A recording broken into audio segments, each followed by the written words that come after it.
Acting like kettle on this bitch, go off, go off. Yes, sir. Yes, sir. That nigga not retired. What you talking about? He just been in the office. He back outside now.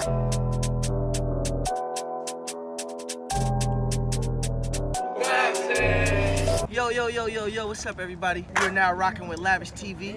This Mr. Lavish himself. To this channel, we got coming dope content, new music videos, and interviews non-stop every week. So like, subscribe, and comment, and stay tuned to what we got coming on. Today, our first interview ever for Lavish World TV out of Oakland, California. My boy, Lim West. How you get chased at the train, no more pitch with your chain, little nigga ain't fight back. My niggas, they claiming the same, better watch what you bake, cause my niggas, they on that. I just be doing my thing, do a hit by myself to my shooter like fallback. So like I said, we hear my boy Lim West, rapper, designer, model, skater. There's nothing this nigga can't do, y'all. Lim West, talk to me about that. How does it feel to be a multi-talented nigga? I mean, I can say for sure, like, it's lit knowing that I could do hella different things and be good at it type shit. And it's also lit enjoying that, just I could just always be doing something different. I ain't always gotta be doing one thing type of thing, feel me? So it's kind of lit for sure. So this show, my show really, Lavish World Show, is about giving people their flowers, people in the Bay Area that really don't get enough notoriety, the notoriety that they should, from being at events to setting trends, everything, you know what I'm saying? So first of all, I just want to say, all my followers, I'm giving my man his flowers right now. Lim West is one of the coldest niggas in the town right now, period. So the first question I really want to ask you, really, who is Lim West? I know we hear that, like, the name sound like, who is Lim West? Lim West is a kid from East Oakland, California that grew up skateboarding and just had it hard out here, but found a way to make life lit through all this madness. And really, LEM stand for, I found out, came up with it. How you say it? It's like an acronym. What do you say? Say it. What is it? That's acronym? Yeah, it's acronym. All right, so living every moment for me. So that's LEM for me. So that's just what I stand for. So basically, like, even through bad times, good times, whatever it is for me, I just know that everything happened for a reason. So I just live every moment. So for me, even if it's bad, I don't look at it bad like that. I just keep going crazy for me. Just know that if it's something bad, it's probably just meant to happen for in the moment, but something even more good gonna be coming around the corner type shit. Bro. Don't roll all that, bro. Bro, what? Do you see this? That's the hoodie. Do you see this? I just unleashed a dead nigga. Yes, new dead nigga unlocked. Come on now. So I see you rap right now. You got a hot song bubbling. It's called DOA. I seen it went viral on Twitter a little bit. Yeah. You know what I'm saying? You technically the first Bay Area artist to do drill music. Tell me a little bit about that. I'm not gonna lie, I really like, I don't know, like, I really hella versatile to be honest. So like, that's really not even one of my like main styles, I would say, type shit. But I really fuck with the drill movement from Chicago to New York, all the shit. So when the New York niggas started just doing that fire-ass drill shit, I fuck with a nigga named K-Flock. I fuck with his music tough, for me? And I fuck with all them niggas. He the nigga that in the new shit, right? Yeah, Oh, yeah, he got, that nigga, he been going crazy, for me? Yeah. So I fuck with that nigga, for me? So I've been slapping his music hella much, and he kind of like, for me, influenced the movement for me to just like, fuck it, just do a song out here. Cause I've been putting all my bros onto their music already out here type shit. And I was like, fuck it, like, ain't nobody out here making that type of song, so fuck, I'm gonna just make one for me just to turn it up real quick. Right. When you made the song, did you go to New York first and like you caught a vibe out there and was like, ooh, this shit could be what you call it, and then came out here kind of like thing, or it was just like it just happened naturally in the studio one day? I about to say, I ain't even gonna lie, it was really on some shit. I didn't even, all the time I was in New York, I didn't even think about making no drill songs. I was really just like living in the moment type shit, like I live in every moment type shit, feel me? Then when I got back, I was out at the house, and I was, feel me, listening to some drill music, and I said, fuck it, I'll type in some drill beats, and then I said, fuck it, just start writing some shit on some cat shit. I didn't even think I was gonna make it a song. I'm just like writing some shit, but as I'm writing, I'm like, ooh, this shit fire, like, feel me? Right. So then I make fire by accident. Yeah, feel me? So I go to the studio, I go record that shit, and at first I just record like my like the hook, and I record my little verse. Then that's all I had at first. And then it wasn't done because I knew I didn't want to finish. Like I knew that it was missing something for me, so I didn't want to keep rapping. So I stopped, and I was like, man, I gotta find somebody to put on this shit, like somebody that's gonna make it like go crazy, feel me? Right. So my bro, Fredo, And my bro Yachty just dropped a song too, a remix to the nigga named B Love in New York. Dropped a song called My Everything. And then Fredo had, I've been putting all the niggas onto this shit, so Fredo had just did like a little drill song too type of shit, but it wasn't like all the way like, but it was though, like it's for sure. Right. Like, but it wasn't all the way one of them beats though, feel me? But how he was rapping was for sure on some drill shit, feel me? So then I'm like, fuck it. I know Fredo gonna go crazy on that shit, so I'm gonna see if Fredo wanna hop on that shit. And I was at the studio with my homie Tally, and then I took that song there to his studio. I showed him it. He like, fuck, I wanna hop on that shit too. I'm like, fuck it, he going crazy right now. Let him hop on it. Then like, we still didn't even have Fredo hop on it. It was like a week. I still had the song. I'm slapping like, this shit gonna be a banger. Like, I'm not putting nobody else on until Fredo hop on it. Feel me? And Fredo hopped on it, then I'm like, oh yeah, this a hit. Shot that video 2 days later after he did his verse, and then that's, feel me? That's history. Turned out to be one of them ones, though. If y'all don't know, check that out right now. It's called DOA by Lim West, Tally, and Fredo Bangs. Right now going pretty much crazy right now, taking over the internet. Also, who would you say is your influences in the rap? Like who, it don't matter what it is, whether music period, it don't even gotta be rap. Just who is your influence when you make your music? That's some real shit. Before I even started making music, like, the only music I really listen to for me is people that really, like, express, you can really tell, like, in their music, they expressing their lifestyle or whatever they're going through in their lifestyle. And it's not even necessarily what they doing, it's just about, like, what they've been through or what they witnessed in life or what they actually, for me, you can tell it's real type shit, for me. Right. So, I listen to, like, niggas like Kodak. When I was growing up, I used to listen to like niggas like Lil Boosie, feel me? But like, as I got older, I really started fucking with Uzi Tough. Like he on some shit. Like I fuck with Uzi because he just really lit and he lived his life to the fullest too, feel me? And that nigga just be on some real rockstar shit. Right. So Which is one of the reasons why I feel like we get along so well, because that's my nigga too. That's a fact. God, Feel me? So I God. fuck with Uzi Tough, feel me? And I fuck with like Thug Tough, feel me? But be honest, like. Oh yeah, I fucked with X pretty tough too for me and shit like that. And Juice WRLD. Fuck with Juice WRLD tough, but that nigga was hard as hell. That's twin. Yeah, facts. That niggas do look alike, no cap. Let them just breathe, bro. They just got opened up, bro. Niggas been dead for like 20 years. Let them niggas breathe, bro. Damn, bro. Stop talking to me. Shut up. So skating. I see you've been skating for a long time, you know what I'm saying? You know a lot of skaters, you know, you used to skate. You pretty much like one of the known skaters within the Bay Area. How long have you been skating? Since I was like 6, bro. 6? Jeez. Did you get a skateboard for Christmas or something? Hell nah. My big brother, beside my big brother, he had a skateboard type shit. But they didn't even really use that bitch. I just remember one day, like I went outside, they was riding that motherfucker. And then I just like seen it, I was like, oh, this shit wet. I don't know, I just had to stand on it. And like, it was like type shit like this. I could only stand on it like this, like I was standing up though, but I couldn't put the board down. If I put it down, I was falling. But after I fell, it was something in me like, bro, hell no, I gotta learn how to ride this motherfucker. Like, if I can only do it, I gotta learn. So after that day, I really was just like, I think that's what it was. Skateboarding, I really caught me like, I'm not one of them kids that, or people in general that like, give up on anything. Like if I put something to my, like that's why I fuck around and do everything. I be doing hella shit, cause anything I put my mind to, I'm gonna do that shit to the fullest. I ain't gonna let it stop me. And if I fall, I'm gonna get back up. I don't care. Ain't nothing gonna stop me type shit. So that's what it was with the skate shit, and that made me go hard. Like I was skating nigga my whole life type shit for me, and like of course it's hella little other shit that influenced me and shit, but like the skate shit really for me, that part of like falling and getting back up and not quitting, that's what really got me going that shit. That's hella dope, bro. Okay. That's dope as fuck. Yeah, I seen that you went to New York and that you was skateboarding out there, you know what I'm saying? Yeah. What's the difference between skateboarding in Cali and skateboarding in New York? I'm gonna say for sure, like it's just like any other thing. It's really like the architecture. Right. So everything built different. So like out here, we got cool architecture and shit, cool spots, but like a lot of shit ain't built like in different places. So like shit that we skate out here, it'd be like, alright, it's saucy as fuck, but that shit hella big or something. It ain't no like crispy, get away, clean shit. Right. Huh. Let me hit that. Answer this for me real quick. Tell me where we at.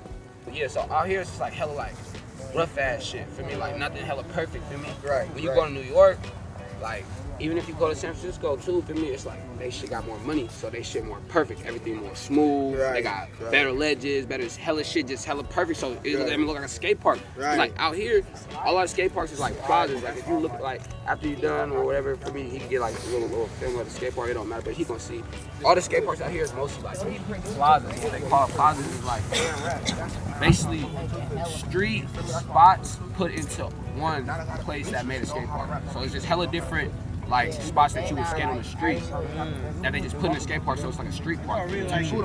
For me, so we got like a couple of skate parks that got like ramps like this and shit, but mostly it's like street, because that's what we all be skating out. Like, when you go to the city, San Francisco got hella like ramps and shit. Like if you're from Oakland a skater, everything you skate is mostly street. You go to New York, they motherfucker street shit saucy as fuck too. For me, and then they got even saucier street skate parks. For me, like they shit just on some next level like. Right. You know, New York level with before fashion, everything. Exactly. Next level. They got there. money out there too. Right. That's what's up. That's what's up. So seeing how, you know, I remember one of the things you told me before was you a rock star from the trenches. Did you ever get any flack growing up being a skateboarder and being like, you know, a real hood nigga at the same time? Growing up, bro. Tell me about the hate that you got during that shit. Or being treated differently for being a different type of nigga. On some real shit. It all started off on some real shit just cause, boom, nigga, of course in the hood, everybody just got that type of mindset, like you gotta be hard. They think, for me, and back then, especially like right now, people got different mindsets, but back then, everybody think skateboarding is some white boy shit. Right, You know, that's some right. white people shit, or you a little nerd, skinny jean wearing ass nigga. That's what they think in their head, or tight jean wearing ass nigga, feel me? Right. Boom, so, well, not only that too, of course, nigga, alright, boom. Of course it's different. Nigga, I'm already got curly hair too. I'm a light skinned ass nigga. For me in the trenches. For me, so niggas all like that. Plus the skateboard shit make niggas thought I was soft or some shit. For me, you know, I think light skinned niggas soft or something. Right. That plus that. For me, was Got that double combo. double combo. For me, so niggas were thinking. So mind you, everybody that really know me know I'm not like nigga ain't pay for me. I ain't no soft nigga, none of that shit. Feel me? So I wasn't worried about none of that. At first I used to worry about what everybody think though. I know what my opponents think and everybody around me knew. But people that didn't know me, I used to think about worry about what they think sometimes. Feel me? And it was like type shit like hard boom. I used to hide, not hide, but I used to damn near hide that I skateboarded. Like everybody, I skateboarded my whole life and never stopped. But like I didn't used to take my skateboard to school type shit because I used to think niggas Oh, it was that deep? that deep, feel me, type shit like, oh, I'm not finna go skate to school because niggas gonna look at my skate shoes and they fucked up. Nigga like, oh, you the fuck you got on? Like, what's wrong with your shoes? They didn't understand They it. didn't understand that shit, so I used to be like, fake like, all right, boom. Then like 8th grade, I remember one day in my head, I said, like, I don't give a fool. You like your pants, boy. He got that pretty hella big. See him? That's like that. He man. just flew on me and I gotta stay calm. Look and see what happens when you stay I'm going. calm. Hey, how you doing? We rolling and controlling, and this here is a 1991 525 BMW. You know what I'm saying? 5-speed, and this is Lavish World, and this is Lavish World Chuck bringing it to you. We finna go down in the town. I'm about to get, listen up, I'm about to get dope. Listen up, I'm about to get dope. This ain't nothing but some shit I wrote about a young wild nigga deep in the game. His nigga about a boy and SOB is his gang. I sport Nike. Yeah, so before the beat came in, we was talking about how you was getting treated and you know, just scared to hide your shit. So basically, like, also, I remember one day in 8th grade, bro, I just said to myself, like, I think it was really like, it was to be honest, it was really 7th grade. I said it to myself, like, boom, I don't give a fuck. I started bringing my skateboard to school and shit, type shit. Feel me? Then I think I went to another school 8th grade. Every middle school, until 6th grade, I was always at the same school. And then from 7th, 8th grade, 9th, 10th, I went to a different school every year, bro. Even high school, like, feel me, type shit. So 8th grade, I went to another school. So I was around a different group of people, so I had to, like, feel me? Adjust, so I wasn't bringing my skateboard to school for the first couple of months, type shit. Then type shit, I'm like, yeah, I don't give a fuck. I think I went to jail. Too before this actually happened. I went to jail, was on GPS type shit. Got off GPS, then that's when it was really like that. Boom, I said, I don't give a fuck what nobody think type shit. Like niggas know who I am. Boom, I started bringing my skateboard to school every day. Niggas like, Lim, you skate, bro? Hell yeah, I skate, bro. Feel me? Like, you, bro. No, bro. Stop putting you niggas know what's up, bro. Right. So I started bringing my skateboard to school every day type shit. Ain't that crazy how niggas try to relate that to you being homosexual or you being some type of weird or something? And then niggas think like, it's just like playing a sport. How I thought about starting thinking too, in like my head, I'm like, bro, y'all over here think just cause skateboard, I'm sorry. You niggas play basketball. You niggas play football. Not only that, what's the skating is one of the hardest. Yeah, shit. so I'm saying like, what's the difference? Like, it's like a sport I do. Right, like, right. I'm raw at this shit. I'm mad that I'm raw. Right. So that's how I started thinking. I'm like, these niggas just mad because they can't do it. Right. So then that's how I started looking at it. Fuck it, I don't give a fuck. Y'all can't skateboard anyway. So Right, y'all right, mad. right, I don't give a fuck. right. So then boom, 8th grade, start doing my thing. Stop giving a fuck about shit with me. Stop caring about niggas talking about. How you been, boy? That was that. After that, it was over. It's over, huh? You start taking over, huh? Stop caring, bro. Stop giving a fuck. Cause you know in the hood, when you in the hood, anything you do extracurricular is weird. Niggas consider that shit weird, or you doing something weird. You could be a good painter. Yeah. You weird ass nigga. Hella weird This painting. nigga with a camera, weird ass nigga. You know what I'm saying? Why y'all mad? Y'all just not doing that. Hey man, you know, we showing people, you being the people showing niggas. You one of the niggas in your hood showing niggas that you can be fly and you can still, you know what I'm saying? Be from the trenches, you can still be a fly nigga that do hella shit. And I do nothing but commend you on that. Real shit. I'm gonna say this too. I ain't gonna almost say this too. I got some OGs, older pilots that I fuck with. Them the only niggas that was, when I was on when I was little kid skating and shit, they was like support me to the fullest. Right. All the homies. Yeah, skate. They used to call me Skateboard P. Feel me? Feel me? My nigga Dev. Like for real? Yeah. Shout out Dev, bro. This Chuck, this Lavish World. I'm on a skateboard with a shopping cart. Check this out. All right, so quick story time real quick. 2016, Complex, Oakland, California. That was lit. Me, the first time I ever actually met and got to like be cool with this man, me and him scaled a wall just to get into Famous Dex concert for free backstage. And I knew right from there that day, I realized, I said, oh yeah, this is a nigga that's gonna make it. Whether, if I know I'm gonna make it, I'm gonna see him right along there with me because he has the same ambition that I had, and me and my brothers had. You know what I'm saying? Like, real shit. He was saying, fuck that, we getting in this bitch. We getting in this bitch. Me and him was back there backstage, wiggling, doing all type of shit, bro, making sure we was back there. But by the time Famous Dex hit the stage, me and him was up there smoking weed. You know what I'm saying? So, not only... Y'all gotta bring Rolling Loud back. No cap, bring it back to Oakland. That wasn't even Rolling Loud. Oh, that wasn't Rolling Loud. That was Complex. Oh, that was Complex. And remember then we we was scared looking at up the Rolling back Loud. wall hella tall. Remember we had to literally, climb that we shit. was on some, remember, and then it's crazy. Every time you bring that up, I always be thinking about Rolling Loud too, because I remember that time we seen each other. We was like, bro, we both gonna get in there. I don't know how we gonna get it, but we gonna see each other. Then we seen each other in the middle of that stage. Remember, we was like, we got it this bitch. Yep, Nah, every time. We on that. Every time. Complex, Complex, you climb that wall for sure. Yeah, that's what I'm trying to remind you of when we scaled the wall. Remember, it was a The fire gate, skate. it's the gate, and then you gotta climb the pole. Climb the They pole. point out that- See this nigga Dex. Shout out to Famous Dex, yo. There was some good times and there was some good years. You know what I'm saying? Bro. Oh, We mama. was backstage, bro. Told the nigga we back there. He thought we was rappers and hella shit. He like, yeah. Fuck it, while we talking to the fans about Backstage, let them know if you ain't got a pass, being a nigga with experience on not having a pass backstage and just having to wiggle around, give them 3 things you should do while you backstage with no pass. All right, boom. 3 things you do when you backstage no pass.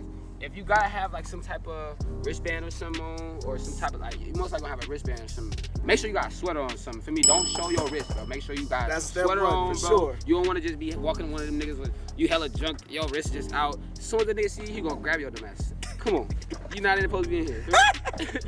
So that's 1.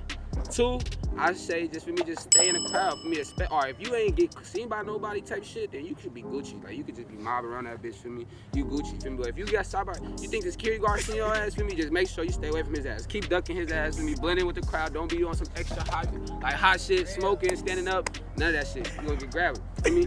What's the final rule? What's the 3rd one? Final rule. Don't leave that bitch, cause you ain't getting back in. That's the rule right there. You ain't gonna get back in, bro. Your ass leave, it's over. Unless you just got somebody that you got, like, feel me, that way, that back door or something, but it's over, bro. Don't leave that bitch. And them the 3 rules, motherfucker. So how you feel about the Bay Area rap scene right now? I know it's a little, everybody got their own opinion on it, you know what I'm saying? Me personally, the reason why I even started Lavish World is to get an eye on new talent in the Bay. You know what I'm saying? I feel like we got way more different styles within our shit that don't get showcased or don't get presented. Yeah. And I want to have it be the platform for the Bay Area, for the new up and coming niggas and the niggas with different styles. How you feel about that? I'm not gonna lie, bro. Like the Bay Area rap scene right now is like coming to something that's like saucy as fuck. Like I'm not gonna cap. Like at first, in my head, like when I first started rapping probably 2 years ago, it was probably like some of the same shit you hear every day. Like everybody rapping the same.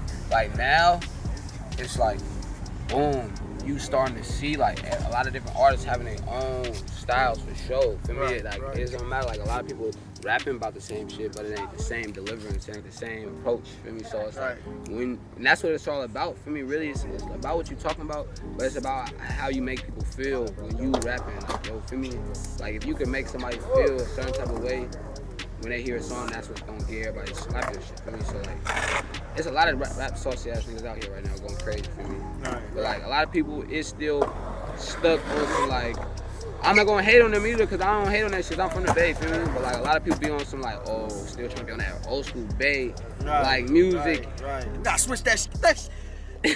That shit up out of here. Be coming new. No cap. And I fuck with that shit, feel me? And that shit hard, but it's just like, that shit make like no cap, like everybody else, just from seeing, I travel a lot, feel me? So like, when I be out of state and be other places, like for a minute, that's what all people thought about the Bay, like that type of music. Oh, y'all, so like, Bay, hype shit, like, oh, that's not what everybody on, but like, feel me? And y'all think that's, hey, like, on my mama, I go to places and niggas still think we be like, nigga, oh, my mama. They think we still doing this every single day, like.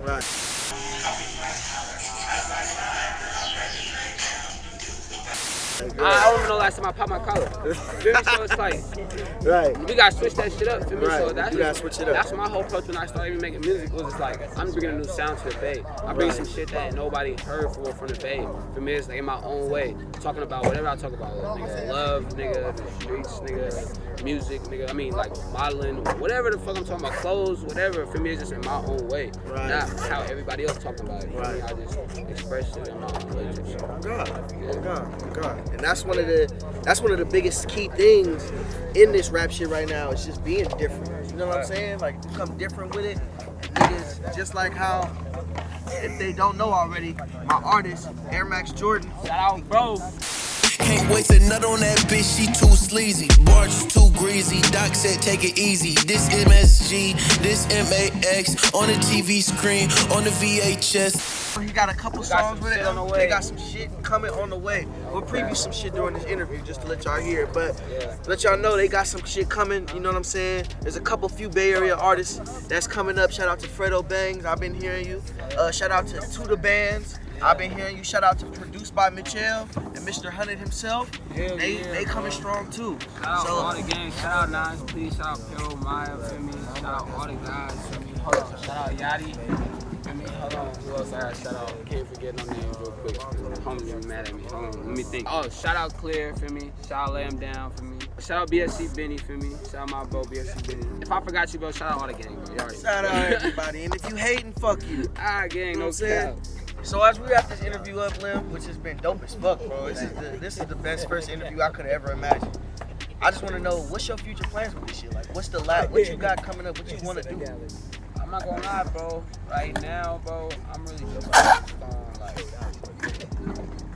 still going crazy. Alright, I don't know what to say.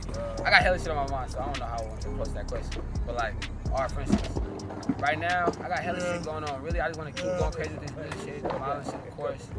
I'm getting into NFTs and shit, feel me? And like, I got my own NFTs dropping. I don't know when this interview drop, but February 1st, go cop them. February 1st, feel me? First ever skateboard collection, NFTs with a skateboard by a skateboarder from Oakland, California, feel me? So go support, feel me? Y'all go cop them things. I'm gonna get one of my bros, so you know he gonna have one. Yeah, for me. So that's what I'm on right now. I'm on to that. And I'm really just investing. I got my clothing line, for me, Pocket Game. For me, you already know, Pocket Game new drop coming soon too, for me. So I've been just working on that and just keep elevating, bro. Just keep working on everybody else that's creating, bro. Just keep making magic, bro. Just keep just living life to the fullest. So I don't know what's gonna happen, but I just know that I'm ready for it and it's lit. Nigga say you really my son. You already know. Well, that was the first interview, y'all, of Lavish World TV. Shout out to my brother Lim. Let him know we here. You know what I'm saying? Shout out to Lavish TV, man. You already know how I'm rocking with me. You know what I'm saying? It's your boy Lavish. We out. Woo! Hey, smacking, we back. Hold the camera rolling and you can hear me. That was the first one to cut the chuck, bitch! Chuck the chuck, chuck the chuck.